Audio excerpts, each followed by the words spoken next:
તો હવેનો ટોપિક છે ગ્લુકોઝના વિન્યાસ બંધારણ. આ વિન્યાસ બંધારણની મારે વાત કરવી છે. તો એના વિન્યાસ બંધારણ એટલે કે ડેક્સ્ટ્રો અને લીવો. ડેક્સ્ટ્રો અને લીવો એ પરિભ્રમણ છે અને કેપિટલ ડી અને કેપિટલ એલ એને વિન્યાસ તરીકે ઓળખી શકાય. હવે તમને ખબર છે કે કોઈ પણ પદાર્થ ડેક્સ્ટ્રો છે કે લીવો છે એનું પ્રકાશીય પરિભ્રમણ તમારે નક્કી કરવું હોય તો પોલેરીમીટરના સિદ્ધાંતનો ઉપયોગ કરવો પડે. તમને ખબર છે કે પોલેરીમીટર એના દ્વારા જ ડેક્સ્ટ્રો અને લીવો નક્કી થાય. આપણે જાતે નક્કી કરી શકતા નથી, પ્રાયોગિક રીતે નક્કી થાય. તો એના આધારે આ લોકોએ નક્કી કર્યું કે એક ગ્લુકોઝ હતું એને પોલેરીમીટર ટ્યુબમાં મૂક્યું, જેના ઉપર ધ્રુવીભૂત પ્રકાશનું કિરણ આપાત કર્યું. એ પ્રકાશના કિરણનું ગ્લુકોઝ દ્વારા જે પરિભ્રમણ થયું એ જમણેરી કોણાવર્તન થયું અને જમણેરી કોણાવર્તન થાય એને દક્ષિણ ભ્રમણીય ડેક્સ્ટ્રો તરીકે ઓળખી શકાય. એને ડી અથવા તો પ્લસ પરિભ્રમણ તરીકે ઓળખી શકાય છે. તો પહેલો એક આ પોઈન્ટ છે એ ધ્યાનમાં રાખશો કે ગ્લુકોઝ છે એ ગ્લુકોઝ એને કઈ રીતે દર્શાવી શકાય. તો ગ્લુકોઝ છે એ ગ્લુકોઝને ડી પ્લસ સંજ્ઞાથી જ ઓળખાય છે. હવે આ ડીની વાત આપણે પછી કરીએ, પણ ગ્લુકોઝ એ પ્લસ એટલે કે દક્ષિણ ભ્રમણીય અથવા તો એને ડેક્સ્ટ્રો તરીકે તમે ઓળખી શકો. તો ગ્લુકોઝને પ્લસ સંજ્ઞા વડે તમે દર્શાવી શકો. એમાં એનું જે પરિભ્રમણ છે એ પરિભ્રમણ દક્ષિણ ભ્રમણીય થયું એટલે કે તેનો જે વિન્યાસ છે એ વિન્યાસ ડી થાય અને તેનું જે પરિભ્રમણ છે એ પરિભ્રમણ દક્ષિણ ભ્રમણીય હોવાથી પ્લસ સંજ્ઞા વડે એટલે કે દક્ષિણ ભ્રમણીય ડી અથવા તો સ્મોલ ડી એટલે પ્લસ વડે તેને દર્શાવાય છે. તો પહેલો ગ્લુકોઝ એ ડી પ્લસ પ્રકારનું પરિભ્રમણ ધરાવી શકે છે. હવે પ્લસ ડી એનો મીનિંગ શું થાય? તો કે અહીંયા આગળ ગ્લુકોઝ એને કેપિટલ ડીએલ વડે દર્શાવી શકો. તો સ્મોલ ડીએલ અને કેપિટલ ડીએલ વચ્ચે કોઈ સંબંધ નથી. કેપિટલ ડી અને એલ એ તો પોતાની અનુકૂળતા ખાતર સ્વીકારેલા વિન્યાસ છે કે આ વૈજ્ઞાનિકો ભેગા થયા પોતાની અનુકૂળતા ખાતર કે પેલું ડેક્સ્ટ્રો લીવો નક્કી કરવું હોય તો પ્રયોગ કરવો પડે, પ્રયોગમાં સમય વધુ જાય અને એટલા માટે પોતાની અનુકૂળતા ખાતર નક્કી કરેલું આ જે વિન્યાસ છે એને કેપિટલ ડીએલ તરીકે ઓળખી શકાય. પણ એ નક્કી શાના આધારે કરે? તો એના માટે આ લોકોએ ગ્લિસરાલ્ડીહાઇડ એનું બંધારણ લીધું અને એ ગ્લિસરાલ્ડીહાઇડ ઉપરથી જ કેપિટલ ડી અને એલ વિન્યાસ નક્કી કર્યો અને એના ઉપરથી બધા જ કાર્બનિક સંયોજનો કે જે પ્રકાશ ક્રિયાશીલ હોય એમનો વિન્યાસ નક્કી કરી શકાય છે. તો આ વિન્યાસ નક્કી કઈ રીતે થઈ શકે? તો આપણે કહી શકીએ કે ડી અને એલ વિન્યાસ છે એ વિન્યાસ થયો. ડી અને એલ વિન્યાસને ડેક્સ્ટ્રો અને લીવો જે પરિભ્રમણ છે એ પરિભ્રમણ સાથે કોઈ જ સંબંધ હોતો નથી. બંને વસ્તુ અલગ અલગ છે, બંને વચ્ચે કોઈ સંબંધ હોતો નથી. જેના માટે ગ્લિસરાલ્ડીહાઇડ એનું બંધારણ લીધું અને ગ્લિસરાલ્ડીહાઇડ ઉપરથી તેનો વિન્યાસ જે છે એ તેનો વિન્યાસ ડી અને એલ જે છે એ ડી અને એલ નક્કી કર્યું. હવે ડી કોને કહેવાય અને એલ કોને કહેવાય? તો ગ્લિસરાલ્ડિહાઇડનું બંધારણ તમારે દોરવું પડે. તો ગ્લિસરાલ્ડિહાઇડ એનું બંધારણ યાદ રાખશો કે ગ્લિસરાલ્ડિહાઇડ એટલે CHOCHOH અને CH2OH અને ગ્લિસરાલ્ડિહાઇડ તરીકે ઓળખી શકાય. આ જે વચ્ચેનો કાર્બન એને કિરાલ કાર્બન કહેવાય, અસમ કાર્બન કહેવાય. એને સ્ટાર વડે પણ જુદી બુકમાં દર્શાવવામાં આવતો.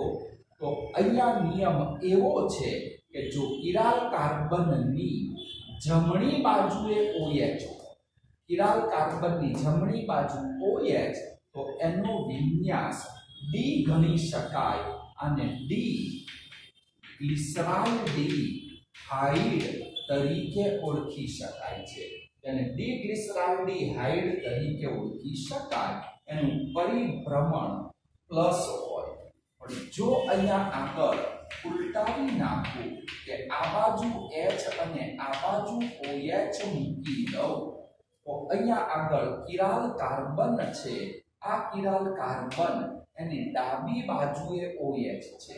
જો જમણી બાજુ OH તો D વિન્યાસ, ડાબી બાજુ OH હોય તો એનો વિન્યાસ L ગણી શકાય. તો આને L ગ્લિસરાલ્ડિહાઇડ તરીકે તમે ઓળખી શકો.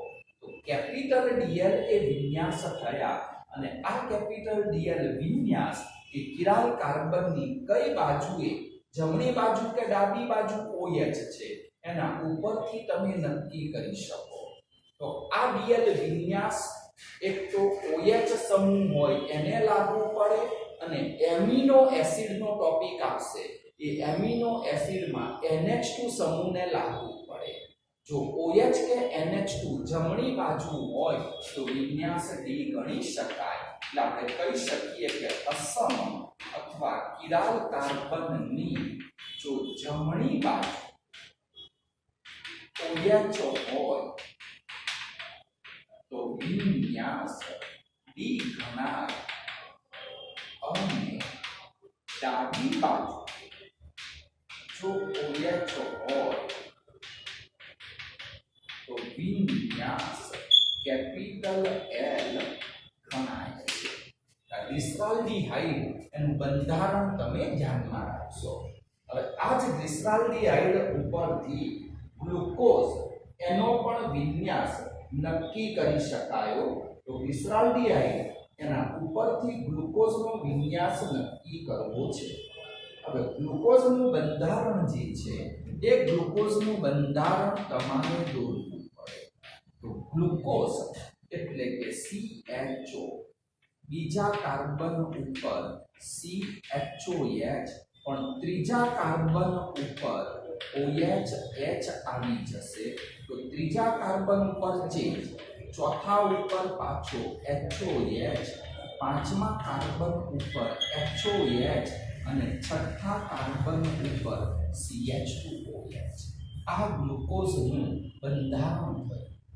હવે આ ગ્લુકોઝનું બંધારણ તો આમાં તો અસમ કાર્બન એક હતો, એક કિરાલ કાર્બન એટલે આપણે જોઈ લીધું કે જમણી બાજુ OH. પણ ગ્લુકોઝનું બંધારણ એમાં અસમ અથવા કિરાલ કાર્બન કેટલા છે? 4. કાર્બનની ચારે ચાર સંયોજકતા 4 જુદા જુદા સમૂહ વડે સંતોષાય. તો ગ્લુકોઝના બંધારણમાં 4 કિરાલ કાર્બન છે અને ગ્લુકોઝના બંધારણમાં 4 કિરાલ કાર્બન હોય તો એનો વિન્યાસ કયા કાર્બન ઉપરથી કરવો? સામાન્ય રીતે નિયમ એવો કે ક્રિયાશીલ સમૂહ છે એ હંમેશા ઉપરની તરફ હોય. કાર્બનની શૃંખલા ઊભા તળમાં લખાય અને એમાંથી જે અંતિમ કિરાલ કાર્બન છે એ અંતિમ કિરાલ કાર્બન સાથે જોડાયેલો OH સમૂહ કયા બાજુએ છે એના ઉપરથી એનો વિન્યાસ નક્કી કરી શકાય છે. તો અંતિમ કિરાલ કાર્બનમાં જમણી બાજુએ OH, માટે આને D તરીકે તમે ઓળખી શકો.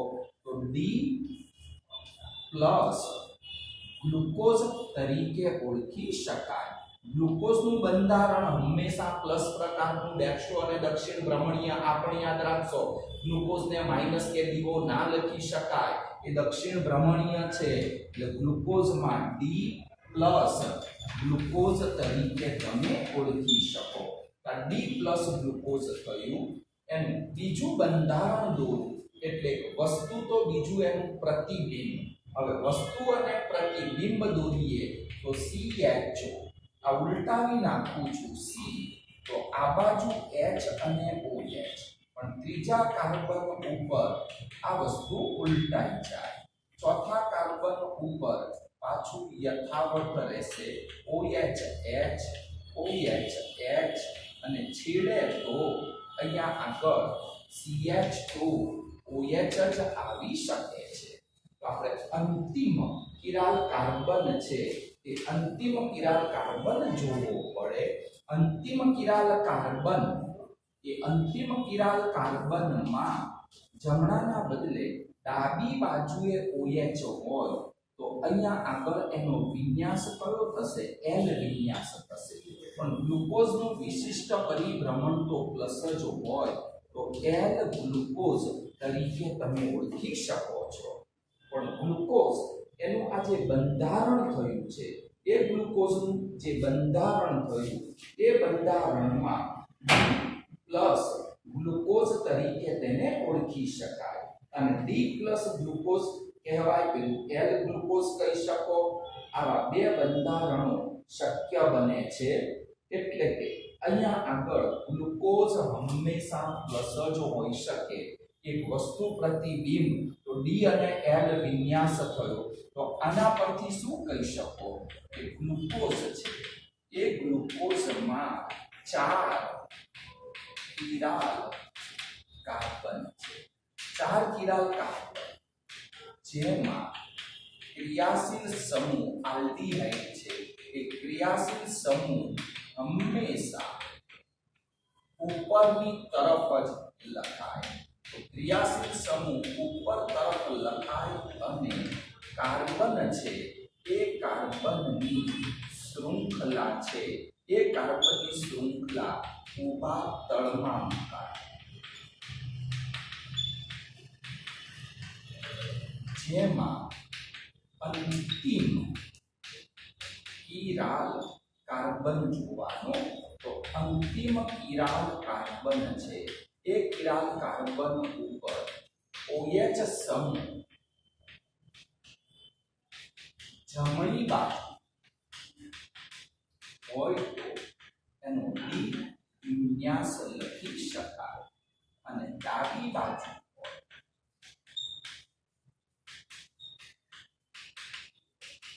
તો વિન્યાસ L થઈ શકે છે. પરંતુ ગ્લુકોઝનું આપણું આ બંધારણ સાચું. આનો DL વિન્યાસ તો ખરો, પણ ગ્લુકોઝનું બંધારણ હકીકતમાં કયા સ્વરૂપે? આ જ સ્વરૂપે, ડી સ્વરૂપે જ હોય ને. એટલા માટે પહેલું વાક્ય આવી ગયું કે ગ્લુકોઝને ડી પ્લસ સંજ્ઞાથી જ દર્શાવી શકાય છે. એનું પરિભ્રમણ તો પ્લસ જ હોય. આ તો એનું પ્રતિબિંબ દોર્યું એટલે L. વાસ્તવમાં ગ્લુકોઝ એક ડી પ્લસ સ્વરૂપે જ કુદરતમાંથી મુક્ત સ્વરૂપે કે સંયોજિત અવસ્થામાં પ્રાપ્ત થઈ શકે. સમજવા માટેનો આ ટોપિક થયો. હવે સમજવા માટેનો આખો આ ટોપિક તમારો પૂર્ણ થઈ ગયો. તો અહીંયા આગળ આ ટોપિક પૂર્ણ.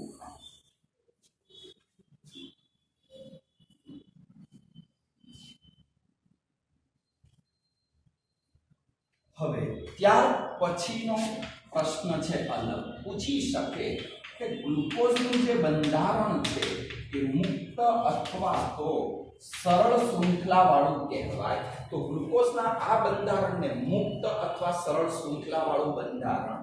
તો ગ્લુકોઝનું મુક્ત અથવા તો સરળ શૃંખલા વાળું જે બંધારણ છે તે બંધારણ કઈ બાબતો સમજાવી શકતું નથી, અથવા તો ગ્લુકોઝના મુક્ત શૃંખલાવાળા બંધારણની મર્યાદાઓ જણાવો. હવે ગ્લુકોઝનું બંધારણ મુક્ત, જેમાં ક્રિયાશીલ સમૂહ આલ્ડીહાઇડ જો આલ્ડીહાઇડ સમૂહ મુક્ત હોય તો ચેપ્ટર નંબર 12 કે આલ્ડીહાઇડ સંયોજનોની રાસાયણિક પ્રક્રિયાઓ, એ બધી જ પ્રક્રિયાઓ ગ્લુકોઝ આપવું જોઈએ. ગ્લુકોઝમાં ક્રિયાશીલ સમૂહ આલ્ડીહાઇડ છે. આલ્ડીહાઇડ છે તો પછી એ 12મા ચેપ્ટરની આલ્ડીહાઇડ વાળી બધી પ્રક્રિયાઓ આપવું જોઈએ. જેમ કે ગ્લુકોઝ ટોલેન્સ પ્રક્રિયા, હેલિંગ દ્રાવણ એનું રિડક્શન કરે, તો 12મા ચેપ્ટરની બધી જ પ્રક્રિયાઓ તેને આપવી જોઈએ. અને છતાંય ગ્લુકોઝ એનું આ મુક્ત શૃંખલા વાળું બંધારણ કેટલીક પ્રક્રિયાઓ આપતું નથી, અને એટલા માટે એને તેની મર્યાદાઓ તરીકે તમે ઓળખી શકો. તો ગ્લુકોઝ એનું મુક્ત શૃંખલા વાળું બંધારણ છે એ કઈ બાબતો સમજાવી શકતું નથી એ જણાવો. તો ગ્લુકોઝનું આ મુક્ત શૃંખલા વાળું બંધારણ એ 3 પ્રક્રિયકો સાથે પ્રક્રિયા નથી આપતું. એ યાદ રાખશો કે ગ્લુકોઝ છે એ ગ્લુકોઝમાં મુક્ત આલ્ડીહાઇડ સમૂહ છે. મુક્ત આલ્ડીહાઇડ સમૂહ હોવા છતાં પહેલો પોઈન્ટ કે તે સ્ક્રિફનો પ્રક્રિયક જે છે એ સ્ક્રિફના પ્રક્રિયક સાથે પ્રક્રિયા આપતું નથી. તો સ્ક્રિફના પ્રક્રિયક સાથે પ્રક્રિયા નથી આપતું. સ્ક્રિફનો પ્રક્રિયક તમને યાદ હશે 12મું ચેપ્ટર, 12મા ચેપ્ટરની અંદર આલ્ડીહાઇડ કીટોનની એમોનિયાના વ્યુત્પન્નો સાથેની પ્રક્રિયા, એમાં બીજી પ્રક્રિયા છે આલ્કાઇલ એમાઇન, જેમાંથી તમને સ્ક્રિફ પ્રક્રિયક પ્રાપ્ત થઈ શકે. તેમાં આલ્ડીહાઇડ સમૂહ છે છતાં પણ સ્ક્રિફના પ્રક્રિયક સાથે એ પ્રક્રિયા આપી શકતું નથી. એની બીજી મર્યાદા કે ગ્લુકોઝમાં આલ્ડીહાઇડ સમૂહ હોવા છતાં પણ તે સોડિયમ હાઇડ્રોજન સલ્ફાઇડ આલ્ડીહાઇડ અને કીટોનની અલગીકરણ અથવા શુદ્ધિકરણ પ્રક્રિયા, આલ્ડીહાઇડ સંયોજનો બધાએ પ્રક્રિયા આપે છતાં ગ્લુકોઝ એ પ્રક્રિયા પણ આપી શકતું નથી. એટલે ગ્લુકોઝ સોડિયમ હાઇડ્રોજન સલ્ફાઇડ છે NaHSO3 એની સાથેની જે પ્રક્રિયા છે એ પ્રક્રિયા પણ આપતું નથી. એટલે સોડિયમ હાઇડ્રોજન સલ્ફાઇડ સાથે પણ આ પ્રક્રિયા પોતે આપી શકે નહીં. તો એની બીજી મર્યાદા તમારી એ થઈ ગઈ. ત્યાર પછી ત્રીજી મર્યાદા કે ગ્લુકોઝ એનું એસિટિલેશન તમે કરો છો, તો ગ્લુકોઝનું એસિટિલેશન કરો એમાંથી ગ્લુકોઝ પેન્ટા એસિટેટ મળે છે. તો ગ્લુકોઝના એસિટિલેશન કરવાથી પ્રાપ્ત થયેલ ગ્લુકોઝ પેન્ટા એસિટેટ, ગ્લુકોઝ પેન્ટા એસિટેટની NH2OH એને કહેવાય હાઇડ્રોક્સિલ એમાઇન ઓક્સાઇડ કહેવાય. તો હાઇડ્રોક્સિલ એમાઇન NH2OH એ પણ એમોનિયાના વ્યુત્પન્નની પ્રક્રિયા. તો ગ્લુકોઝમાંથી ગ્લુકોઝ પેન્ટા એસિટેટ તેની હાઇડ્રોક્સિલ એમાઇન સાથે પણ પ્રક્રિયા થતી નથી. આલ્ડીહાઇડ સમૂહ હોય તો આ બધી પ્રક્રિયાઓ આપવી જોઈએ, અને છતાંય આ 3 પ્રક્રિયાઓ આપતું નથી. તો ગ્લુકોઝનું આ સરળ અથવા મુક્ત શૃંખલાવાળું બંધારણ એ શંકા ઉપજાવે છે એવું આપણે કહી શકીએ. તો 3 પોઈન્ટ તમારા આ થઈ ગયા. એટલે 3 યાદ રાખશો. MCQ માં પણ ચાલે કે સ્ક્રિફના પ્રક્રિયક સાથે કસોટી નથી આપતું, આલ્ડીહાઇડ હોવા છતાં NaHSO3 સાથે યોગશીલ પ્રક્રિયા કહેવાય. તો NaHSO3 સાથેની આ યોગશીલ પ્રક્રિયા છે એ પણ આપી શકતું નથી. વધુમાં ગ્લુકોઝનું પેન્ટા એસિટેટ સંયોજન છે એની NH2OH હાઇડ્રોક્સિલ એમાઇન જેમાંથી ઓક્સાઇડ એ પણ આપી શકતું નથી. અને એના કારણે એ CHO સમૂહ જો આ પ્રક્રિયા ના આપે તો એ આલ્ડીહાઇડ સમૂહ છે CHO સમૂહ એની શું સૂચવે તો કે ગેરહાજરી છે એવું સૂચવે છે. એટલે પ્રક્રિયાઓ ના આપે તો આલ્ડીહાઇડ સમૂહ એની ગેરહાજરી સૂચવી શકે છે. વધુમાં ગ્લુકોઝ એના બે જુદા જુદા સ્ફટિકીય સ્વરૂપો જોવા મળે છે. તો ચોથો પોઈન્ટ કે ગ્લુકોઝ છે એ ગ્લુકોઝ એના બે જુદા જુદા સ્ફટિકીય સ્વરૂપો છે. એ સ્ફટિકીય સ્વરૂપો આલ્ફા અને બીટા એ પણ જોવા મળે છે. તો ગ્લુકોઝના બે સ્ફટિક સ્વરૂપો હોય, આલ્ફા ગ્લુકોઝ અને બીટા ગ્લુકોઝ. હવે આલ્ફા અને બીટા ગ્લુકોઝ બને કઈ રીતે? તો આલ્ફા ગ્લુકોઝ બનાવવા માટે તમારે ગ્લુકોઝનું જે જલીય દ્રાવણ છે એવા ગ્લુકોઝના જલીય દ્રાવણને 303 કેલ્વિન તાપમાને ગરમ કરો છો.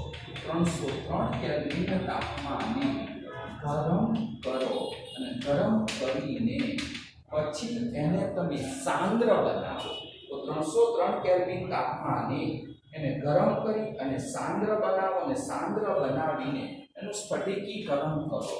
તો ગ્લુકોઝના જલીય દ્રાવણ અને 303 કેલ્વિન તાપમાને સાંદ્ર તમે બનાવી દો અને સાંદ્ર બનાવીને પછી તેનું સ્ફટિકીકરણ કરવામાં આવે. તો સ્ફટિકીકરણ કરતા તમને આલ્ફા ગ્લુકોઝ પ્રાપ્ત થાય છે. તો આવી રીતે આલ્ફા ગ્લુકોઝ મેળવી શકાય. એટલે ગ્લુકોઝના જલીય દ્રાવણ 303 કેલ્વિન તાપમાને એને ગરમ કરી એનું સાંદ્ર દ્રાવણ બનાવો અને સાંદ્ર બનાવ્યા પછી એનું સ્ફટિકીકરણ એટલે અવક્ષેપન કરો અને એ અવક્ષેપન કરતા આલ્ફા ગ્લુકોઝ પ્રાપ્ત થાય. જ્યારે આ ગ્લુકોઝ છે એ ગ્લુકોઝના જલીય દ્રાવણ જે છે એવા જલીય દ્રાવણને 371 કેલ્વિન તાપમાને તમે એને ગરમ કરો. પેલામાં 303 તો આમાં 371 કેલ્વિન તાપમાને ગરમ કરો અને ગરમ કરીને એનું સંતૃપ્ત દ્રાવણ બનાવો. તો ગરમ અને સંતૃપ્ત જે દ્રાવણ છે એ ગરમ અને સંતૃપ્ત જલીય દ્રાવણમાંથી તમે એનું સ્ફટિકીકરણ કરો અને એ સ્ફટિકીકરણ કરતા તમને બીટા ગ્લુકોઝ પ્રાપ્ત થાય છે. તો બીટા ગ્લુકોઝ માટે 371 કેલ્વિન તાપમાને ગરમ કરો. પેલાને સાંદ્ર બનાવો તો આને તમે સંતૃપ્ત બનાવી દો. એકમાં 303 બીજામાં 371 પેલાને સાંદ્ર બનાવો, આ દ્રાવણ સંતૃપ્ત બનાવો અને સંતૃપ્ત બનાવ્યા પછી એ સંતૃપ્ત દ્રાવણનું તમે સ્ફટિકીકરણ કરો. તો એ સંતૃપ્ત દ્રાવણ એનું સ્ફટિકીકરણ દ્વારા તમને બીટા ગ્લુકોઝ છે એ પ્રાપ્ત થઈ શકે છે. તો આવી રીતે આલ્ફા અને બીટા આવા બે સ્વરૂપો પ્રાપ્ત કરી શકાય. તો આની સાથે આ ગ્લુકોઝનું મુક્ત શૃંખલાવાળું બંધારણ, એ બંધારણની આ 4 મર્યાદાઓ થઈ. એનું 4 બંધારણો મુક્ત શૃંખલાવાળું બંધારણ સમજાવી શકાતું નથી. આપણે મુક્ત શૃંખલામાં કે આલ્ફા બીટાની વાત નથી કરી, પણ અહીંયા આગળ આમાં આલ્ફા બીટા પણ બે સ્વરૂપો શક્ય બને. એટલે 2 માર્કમાં 4 મર્યાદાઓ એમને યાદ રહી જાય. એમસીક્યુમાં પણ ચાલે કે ગ્લુકોઝમાં આલ્ડીહાઇડ સમૂહ હોવા છતાં સ્ક્રિફના પ્રક્રિયક સાથે પ્રક્રિયા નથી કરતું. NaHSO3 સોડિયમ હાઇડ્રોજન સલ્ફાઇડ સાથે પ્રક્રિયા નથી કરતું. ગ્લુકોઝમાંથી ગ્લુકોઝ પેન્ટાએસિટેટ મળ્યો. એ પેન્ટાએસિટેટ કે જે અહીંયા પેન્ટાએસિટેટ છે એની NH2OH હાઇડ્રોક્સિલ એમાઇન સાથે પણ પ્રક્રિયા થતી નથી અને સૂચવે છે કે ગ્લુકોઝમાં આલ્ડીહાઇડ સમૂહ ગેરહાજર છે. વધુમાં એના 2 સ્વરૂપો છે આલ્ફા અને બીટા, એ પણ અસ્તિત્વ ધરાવે છે.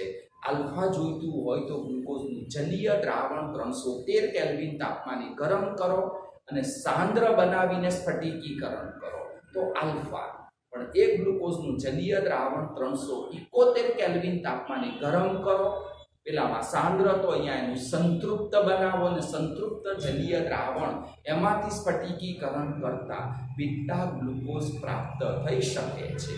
તો આવી રીતે આ ગ્લુકોઝનું મુક્ત શૃંખલાવાળું બંધારણ આ 4 બાબતો સમજાવી શકતું નથી.